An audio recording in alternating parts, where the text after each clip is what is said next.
Welcome back. My name is Jason Turkelson. I'm the General Manager with You Move Me in Kansas City, and I'll be talking about best practices for handling complaints and damages with your customers.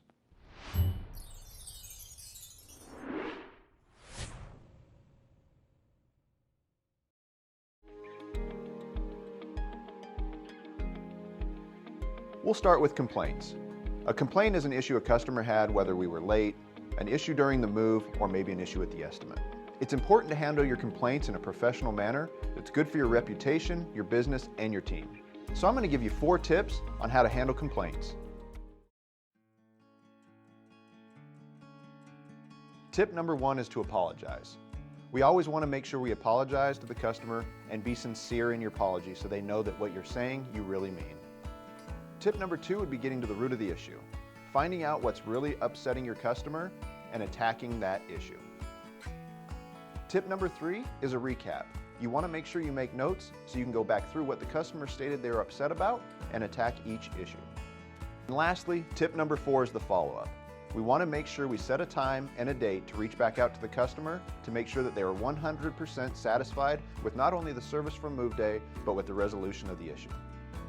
And now we're going to talk about something that we know happens in the business, which is damages. Tip number 1 is similar to complaints, which is to apologize. Sometimes the items might be sentimental, expensive, or irreplaceable. Tip number 2 is finding out what was damaged, how it happened, and how you're going to resolve it. Tip number 3 is a lot like complaints, which is the follow-up. You want to set a time and a date to reach out to your customer that not only shows that you care, you're still involved in the process, and you're going to see through it from start to finish. You're also going to provide them with a timeline of how long it's going to take to get it fixed. And tip number 4 is a method I'm going to show you on how to keep your labor down but still keep your customer happy. The formula that we use is very easy, and I'm going to show you how it works now. You want to take the labor of the job, times it by how long the guys were there, divide it by 27, and then times that by 100. And it's going to give you an equation to keep your labor under 27%. Example.